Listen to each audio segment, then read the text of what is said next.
What's going on, guys? It's been a minute since we made a video. We've been busy over here. This is a very important service announcement, if you will, about the state of the industry and the things that we've seen in Florida specifically after 7-hydroxy got banned. What we've noticed is obviously people making money want to continue making money. And as a result, there are new products on the market that are very similar to 7-hydroxy. The term we use to describe them is a metabolite. Metabolite is essentially what happens when you consume a substance and it changes in your body. But these labs are able to replicate that process in a laboratory environment, which is why, to begin with, 7-hydroxy products are considered semi-synthetic. The danger with this stuff, we've seen a lot of people using 7-hydroxy over the last several years. You guys know that I'm not a huge fan of it. There's been over 1 billion doses, probably close to 2 billion doses administered within the industry to millions of Americans at this point. And, we haven't seen a rise in overdose deaths. So while I don't think that 7-hydroxy itself is super lethal, I do think it is very habit forming. And because we talk to so many of you guys on a day-to-day basis, trying to offer some assistance or experience-based help,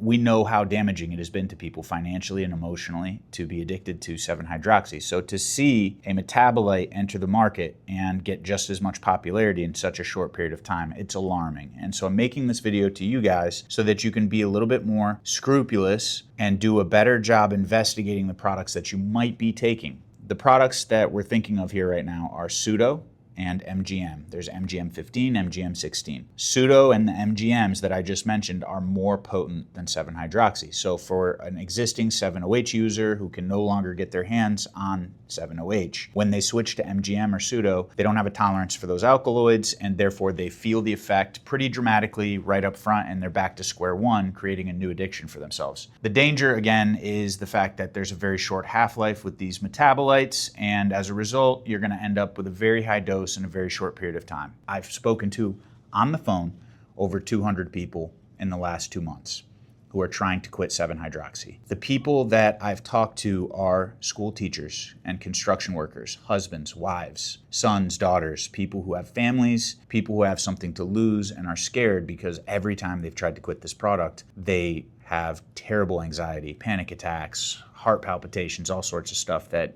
generally stems from withdrawal, but also anxiety, because it's a scary process, especially for those people that I've talked to who've never been addicted to anything in their life. And there's a good portion of them. And the unfortunate reality is that for most of these users, I would say about 50% of the people that I've talked to went to a shop to buy Kratom and were given 7-hydroxy instead. And now the story is that they'll go to the smoke shop to buy Kratom or 7-hydroxy, and they'll be given MGM or Pseudo or some other product that they really know nothing about. And for the time being, it makes them feel good until one day they wake up and realize they cannot continue like this. At the end of the day, I am not a prohibitionist. I don't believe that things should be made illegal. And of some of those people that I talked to, there were many users of 7-hydroxy who used it for pain management. They used it responsibly. But when I say there were many, it was a slim portion of those that I've talked to. Very few people. And they're frustrated because they've lost what they perceive to be a useful tool. But these were people who were using 5 milligrams a day. The rest of the people that I speak to were using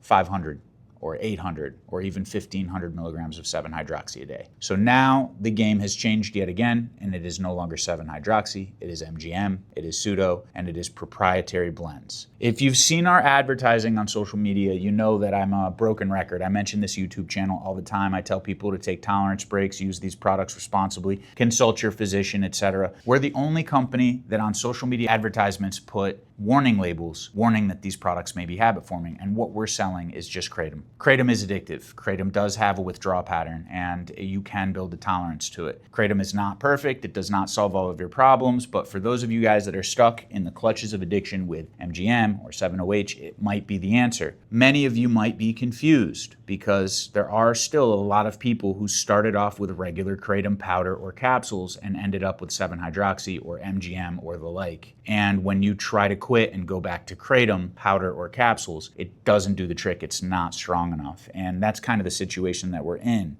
I'm not a substance abuse counselor, and I'm not a physician, and I'm not going to sit here and tell you to take these products without consulting a physician. And I'm also not going to tell you to be mad at your physician if they try to prescribe you Suboxone or methadone. They have gone to school for a decade plus and have been classically trained on what those tools do for people, and they know a lot about them. What they don't know a lot about is Kratom. They do not know a lot about an herbal supplement. And they do not have the confidence to tell you, who they have a responsibility to protect and keep healthy, to go to a random smoke shop and buy a random brand of Kratom. This is not me denying that there are conspiracies out there and big players involved wanting to make money, but it's just the rational facts that if you go to a doctor, they're going to do what they feel is going to be the safest thing for you. So we can't be mad that the formal medical community is guiding people to Suboxone and methadone instead of Kratom. There are way too many Kratom companies out there, most of which would never dream of educating their customers or having any visibility in the industry. They're probably not a safe option for somebody who's trying to come off of 7-hydroxy. Rehabs are filling up, people are freaking out, and they're scared, which is why resources like the video I'm making right now are super important to share. Even if you don't like Kratom, even if you think the whole industry is terrible, you should at least respect the fact that there's people out there like us that care enough to try and educate, give some guidance, and make people know that they're not alone and that they don't need to be scared, that they can get through this. As always, we appreciate you guys tuning in and watching this video. If you have any thoughts, we'd love to hear them, even if they're negative, and we hope you have a great day.